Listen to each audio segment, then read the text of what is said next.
Já passando à apresentação do extenso currículo do Dr. Vítor Salino de Moraes, e eu vou procurar resumi-lo, porque se não fizer, eu vou tomar todo o seu tempo da palestra. O Dr. Vítor é juiz do trabalho titular do Tribunal Regional do Trabalho da Terceira Região, Minas. Professor, tem mestrado pela PUC de Minas, doutorado em Direito Processual pela PUC da Católica de Minas, pós-doutorado em Direito Processual comparado na Universidade Castilha-La Mancha, na Espanha. Professor na PUC Católica de Minas, graduação, mestrado e doutorado em Direito, professor visitante na Faculdade Católica de Tocantins, na Faculdade de Direito de Vitória, professor conferencista na Escola Nacional da Magistratura, da ENAMAT, Escola Superior da Advocacia, da OAB, professor conferencista nas escolas judiciais TRTs da 3ª, 7ª, 10ª, 15ª, pesquisador junto ao Centro Europeu e Latino-Americano para o Diálogo Social Espanha. É membro da Academia Brasileira de Direito do Trabalho, ANDT, Academia Brasileira de Direito Constitucional, Associação Ibero-Americana de Direito do Trabalho e da Seguridade Social, Associação dos Brasileiros, dos Magistrados Brasileiros, enfim. Se me permite, eu vou enxugar, como eu disse, que senão eu não vou parar hoje, de tantos são os títulos do Dr. Vítor. Dr. Vítor é um estudioso, é um grande amigo e é um conferencista de escola. Então, desde já, está com a palavra, Dr. Vítor. Eu fico verdadeiramente fascinado com a dimensão do Congresso. Saúdo a digna presidente da mesa, desembargadora Ana Paula, felicito pela palestra nosso colega e amigo, professor Marcelo Moura, mas felicito ainda mais, com mais entusiasmo ainda, as pessoas que realizam um congresso desse porte. Não é fácil viver um sonho dessa dimensão e repeti-lo a cada ano com um sucesso ainda maior, reunindo pessoas interessantes, com temas bons, reunindo um grande público, congregando as pessoas. Então, levo a Vossa Excelência, ao desembargador Jordani, diretor da escola, desembargador Manuel Carlos, que com ele toca esse majestoso processo de elaboração. Pessoas que realizam a minha enorme admiração por isso. Nosso tema é a execução no novo CPC. E ia dividir a mesa com alguém que ia falar do mesmo tema. Pensei eu, não sei o que ele vai falar, de duas uma, ou vai fazer uma apresentação, ou vai fazer uma apresentação pontual, onde vai tratar analiticamente, ou vai fazer uma holística. Eu falei, pelo sim, pelo não, vou me preparar para ambas. Então, já viram a exposição analítica, ficarei, então, com esse panorama para tratar isso dentro do processo do trabalho, que é o nosso desafio de colocar em marcha. Muito bem. O processo civil, me parece que precisava mesmo de um novo código. Esse novo código, ele não trata objetivamente de novidades. Não é um código revolucionário. É um código que traz uma nova perspectiva de aplicação do processo. E se estrutura em dois pilares: no contraditório e na fundamentação. Na verdade, o que o Código Novo faz? Ele quase que normatiza de forma a regulamentar os valores processuais constitucionais postos na nossa Carta Maior.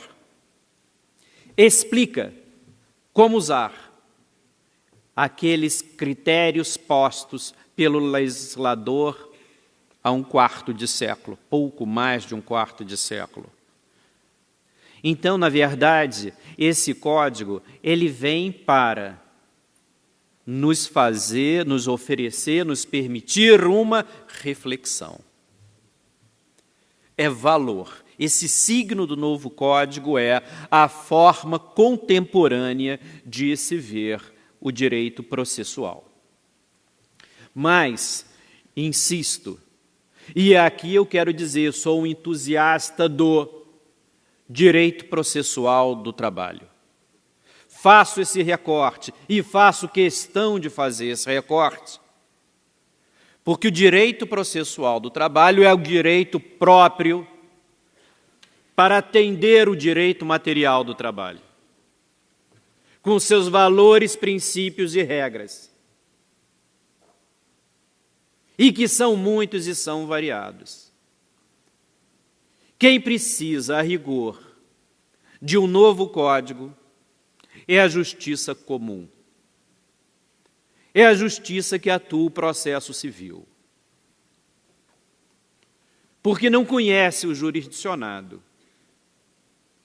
É diferente do que faz a Justiça do Trabalho. Grande parte de nosso êxito se deve exatamente ao princípio da oralidade, o princípio da simplicidade, a intermediação.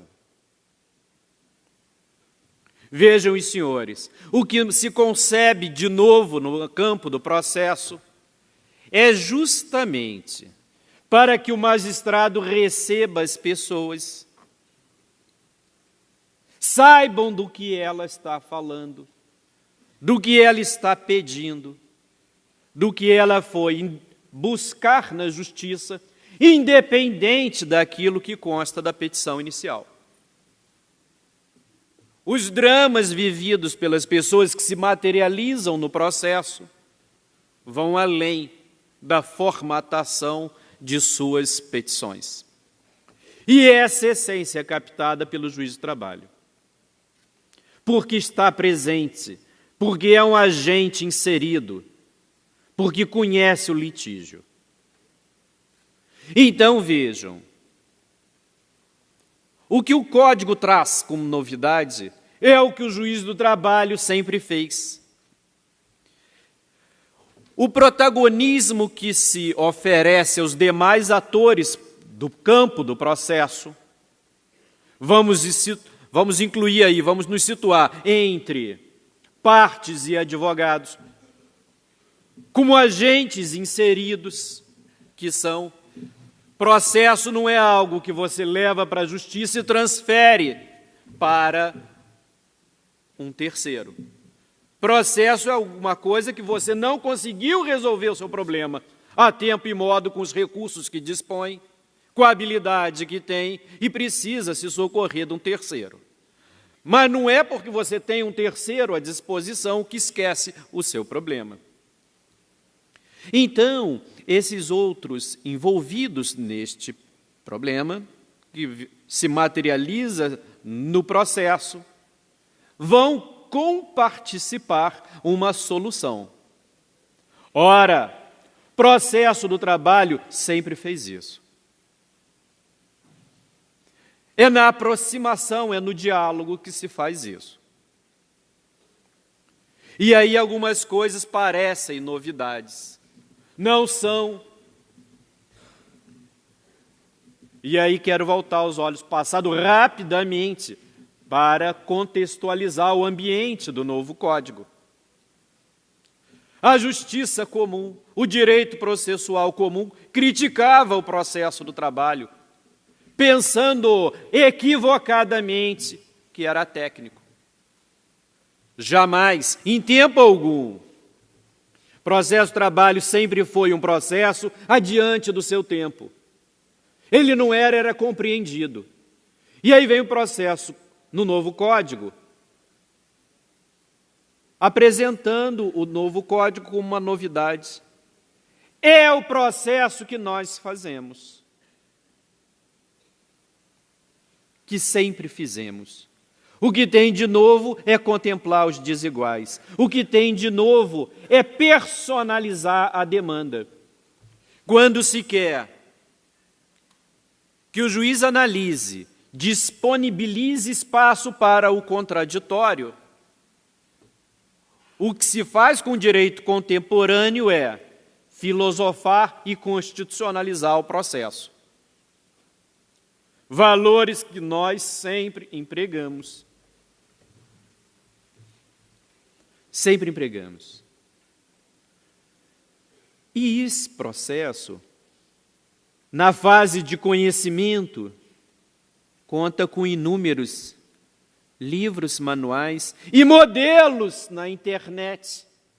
Inúmeros modelos de petição inicial. Modelo de como executar, já não tem.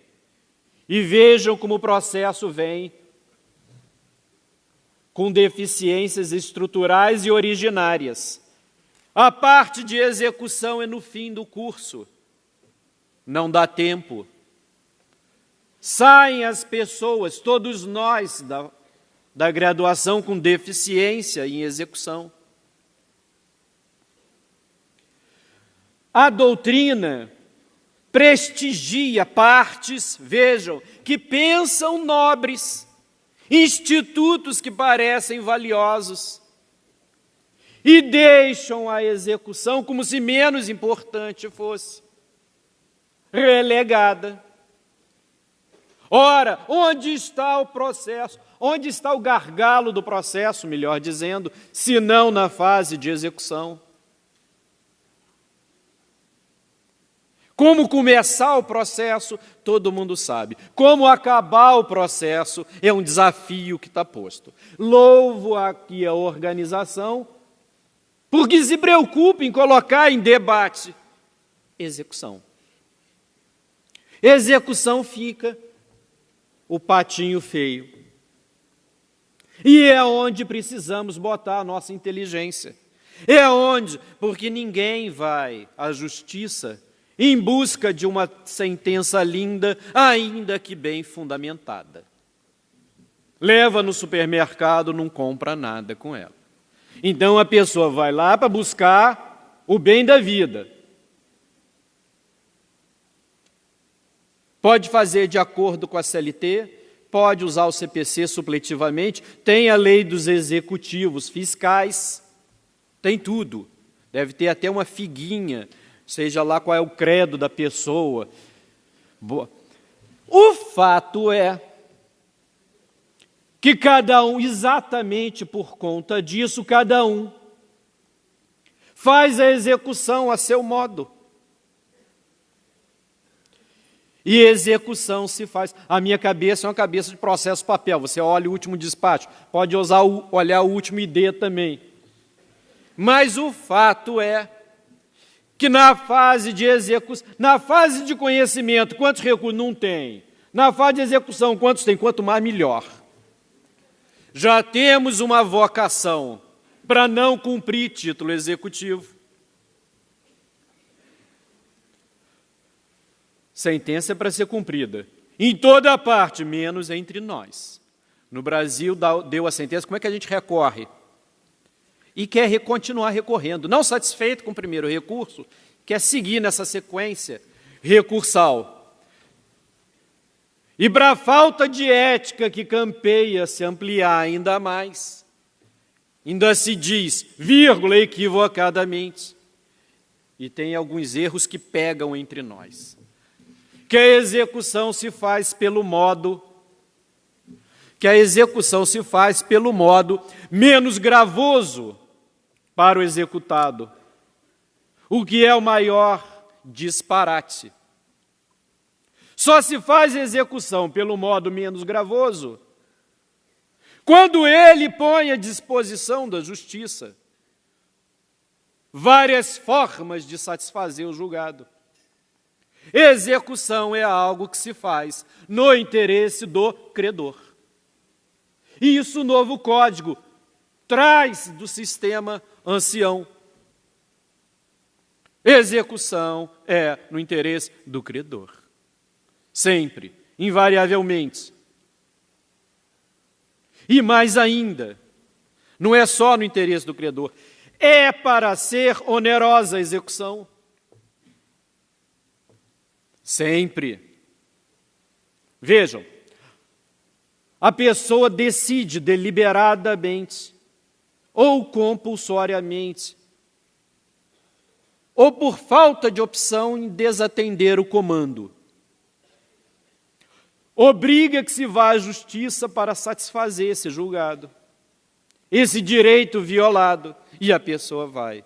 Leva o que além disso? Juros e correção monetária. É pouco. Você só recompõe, não agrega, não pune. E o que é pior, o sistema não pune. Não pune. Quem descumpre o julgado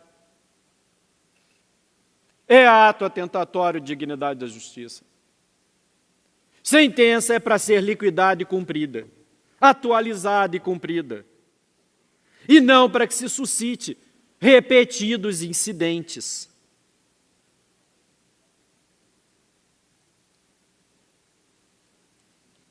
Repetidos incidentes, agravos e mais agravos, a maioria tratando dos mesmos assuntos. Que hora vamos construir uma sociedade ética? Sentença é, a execução invariavelmente precisa ser onerosa. A cada passo resistido, o sistema tem de tarifar, tem de onerar, tem que ser caro não pagar. Para usar um exemplo de filme americano, há um impasse. Diz um para o outro: lhe vejo na corte. E o devedor da obrigação tem medo. Se disser isso no Brasil, lhe vejo na corte, dirá a pessoa: oba-oba, isso mesmo que eu queria. Melhor negócio, não tinha lugar melhor para o senhor me levar. Vejam, se a pessoa souber investir, sai até barato. Você ganha, bota seu dinheiro a lucro, a capital, paga a execução e ainda sobra um qualquer. Não é possível em nenhum sistema. Não é possível. É disso que falamos. Viva o Congresso que fala em execução. É disso que precisamos falar. No campo acadêmico, não se quer falar. Não tem tese sobre execução. E é onde estamos mais frágeis. Adianta fazer código novo.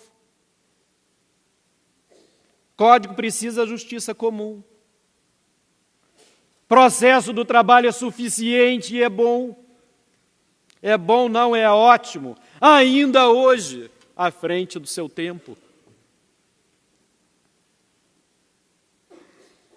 Se fala, o código novo se estrutura no contraditório. É deixar o outro falar. Na dinâmica de uma audiência trabalhista, a fala do outro é a coisa mais fluida e natural que pode existir.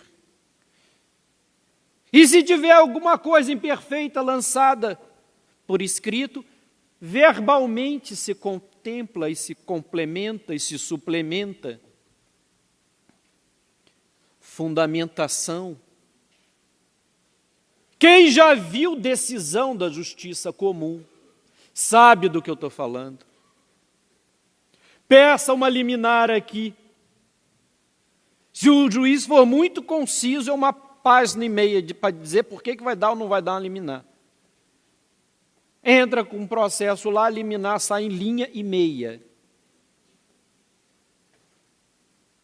E aí, alguns ainda olham para o Código de Processo Civil novo como se vantagem fosse. Não é para nós. Não precisamos. Defendo uma autointegração do processo do trabalho. Vamos estudar mais processo do trabalho, que com ele resolvemos os nossos problemas e ainda fomentamos inspiração para o direito alheio.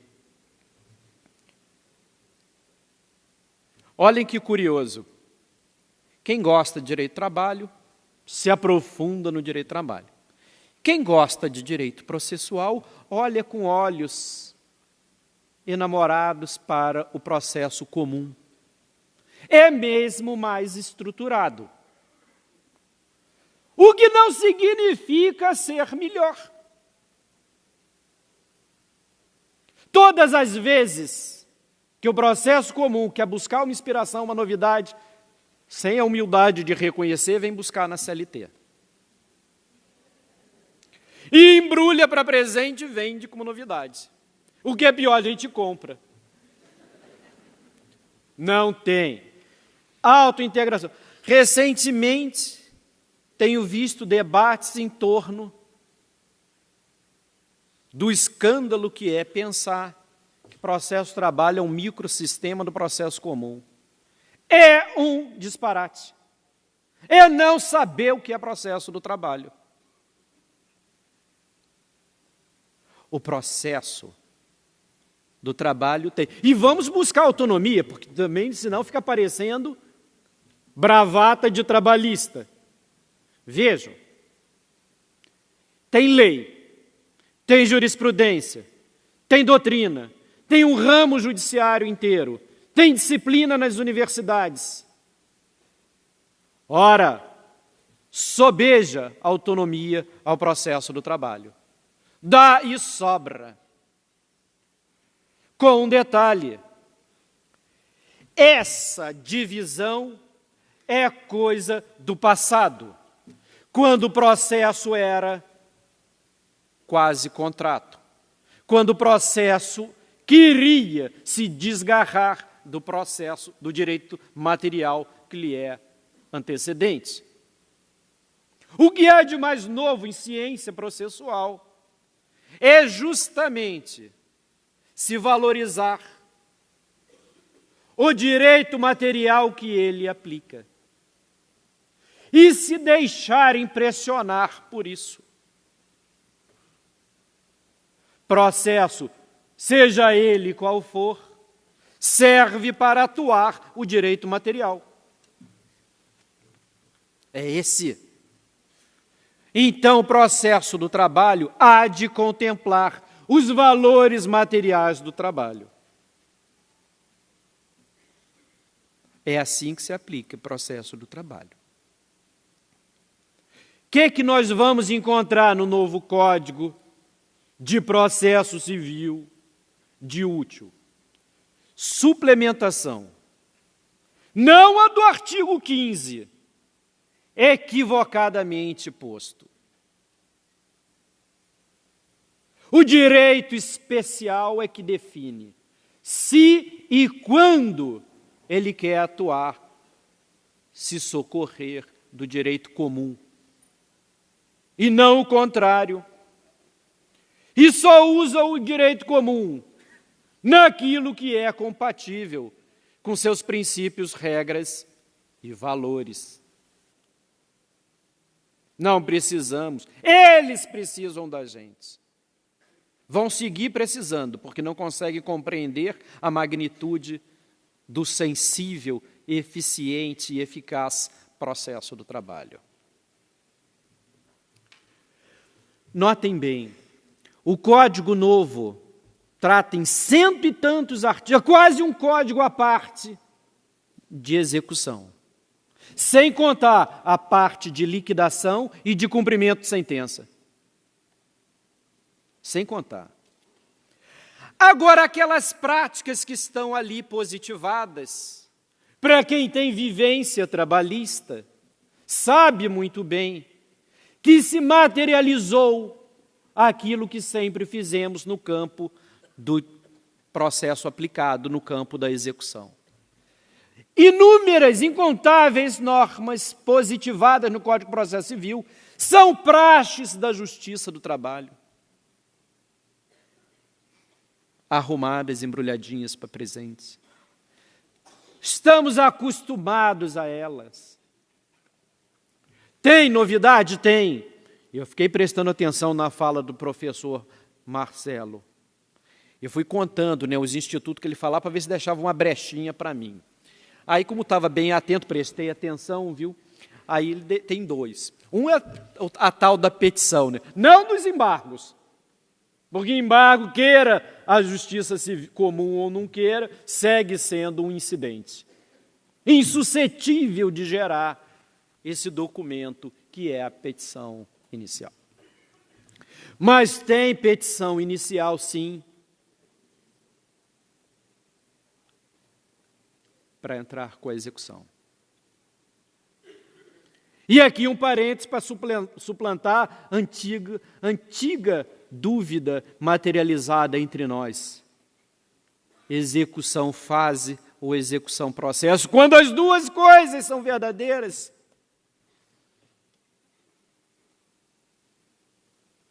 Será fase quando o título for constituído nos autos.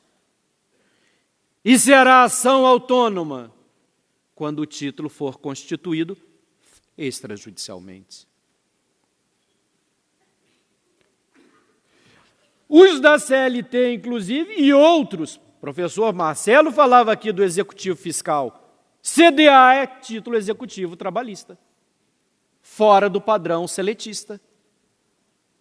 E temos outros, não é o caso, não é agora de se falar nisso. Mas vejam, então tem a petição inicial exatamente nos termos da CDA, com demonstração da atualização, com a exibição de critérios e valores utilizados para atualização monetária. O padrão normativo novo traz requisitos grandes, sérios, volumosos para a petição inicial. Mas tem um outro ponto que eu quero dividir com os senhores a nossa angústia. Muito comum no campo do processo do trabalho, que são os embargos. Embargos do executado e não do devedor. Embargos do executado. Invariavelmente, para sucesso do sistema, para a integridade do sistema processual do trabalho, embargos onerosos. Construção normativa ou sem. Embargo tem de ser oneroso. Embargo sem ônus significa a institucionalização do trambique. Ora, devo, não nego, pago quando puder. Como não posso, não pago. E parece normal. Parece normal. E ainda vai embargar sem pagar, sem garantir o juízo. É a ruína do sistema. Não podemos permitir. Não se pode falar em embargos sem ônus. Ora, mas será que não há um erro teratológico que justifique a não afetação patrimonial para o exercício de um direito de defesa? Repito, precisamos disso. Precisamos da inspiração do processo comum. Querem ver? Não precisamos do Código Novo para isso, porque já fazíamos de forma muito fluida. Mas, recentemente, sob a forma de exceção de pré-executividade, que no processo do trabalho sempre houve. Não precisava nem do nome. Uma petiçãozinha sai Sai um mandado para citar fulano, rua tal, rua 15, no apartamento 101. Quem digita o mandado R vai no 102. O homem de 102 precisa afetar patrimônio para isso? Definitivamente não, é só explicar. Não tem nenhum juiz que vá querer chegar às últimas consequências quando está diante de um erro. precisar de exceção de pré-executivo? Não precisa. No processo do trabalho, isso sempre existiu por uma petição simples. Olhem a genialidade do sistema. Agora, sem pagar, não pode embargar. Sem garantir o juízo, não se pode embargar. O mínimo que um devedor tem que demonstrar é boa vontade. Ah, mas sabe o que é? Eu não posso pagar. Preocupação é do credor, né? O exequente é que tem que ficar aflito. Então, volto a debater a unidade sistêmica do processo do trabalho. Não precisamos achar que a fruta do quintal do vizinho é mais doce, o filho do vizinho é mais educadinho. Temos elementos dentro de casa para fazer um grande processo, para prestar uma justiça eficiente, eficaz e em tempo adequado. Vamos valorizar o que é nosso. A minha palavra é no sentido de promover a autoestima justo-laboral. Quem gosta de processo entre nós, que estude processo do trabalho, que está ainda por ser escrito, carente ainda de sistematização. Ah, eu gosto de processo. O processo que está estruturado é outro. E não pensem que é possível aplicá-lo livremente aqui. Ínfimas doses, naquilo e somente naquilo que for compatível com o que é nosso. Padrões e valores. A justiça que se quer lá é a justiça que oferecemos historicamente aqui. O que se quer quando se fala em contraditório é abrir o debate. Debate que sempre houve entre nós. Quando se fala em fundamentação, não é uma erudição desmedida. Quando se fala em fundamentação exauriente, não é para se gastar rios de tinta escrevendo sentenças monumentais. O que se quer é que o juiz saiba o que está sendo debatido naqueles autos. Que demonstre com filigranas o que a parte pôs em debate no campo processual. Fundamentação exauriente não é a fundamentação longa. É a fundamentação que contempla o caso específico. E não é papel só do juiz. Porque quando devemos mesmo ativar os demais atores envolvidos, é para que todos tenham a sua porção de responsabilidade. É preciso que quem leva essa verdade a juízo contemple e saiba o que o cliente efetivamente quer. Não é uma petição padrão para tudo. Não queremos uma sentença padrão, perfeito, mas também não queremos uma petição padrão. Todos precisamos estar envolvidos neste grande e crescente compromisso de prestar jurisdição, de se fazer justiça. Mas a justiça que queremos é a justiça que contempla o indivíduo, que respeita. E aqui eu estou à vontade para falar. Aqui falamos da perspectiva de o problema sendo do outro. O problema é nosso. Ponha-se no lugar da parte. Seja você o que você for, na estrutura jurídica ou judicial. Isso sensibiliza. Isso sensibiliza como sensibilizam as audiências trabalhistas. Que é o código de sai lá em quantos minutos. A nossa dinâmica sempre foi no sentido de atender a todos, de atender sempre, de atender permanentemente, de olhar nos olhos das pessoas que buscam justiça. Isso é contraditório. Isso é fundamentação. Isso é direito aplicado. Isso é justiça. E justiça do trabalho. Não precisamos de um novo Código de Processo Civil. Conclamo a inteligência dos senhores a sonhar comigo um Código de Processo do Trabalho. Isso sim, que o Código de Processo Civil sirva para inspirar a nossa autoestima. Que possamos gerar um Código de Processo do Trabalho. Uma execução eficiente para atuar o direito material do trabalho. É isso. Fica aqui a proposta de pensarmos juntos um Código de Processo do Trabalho.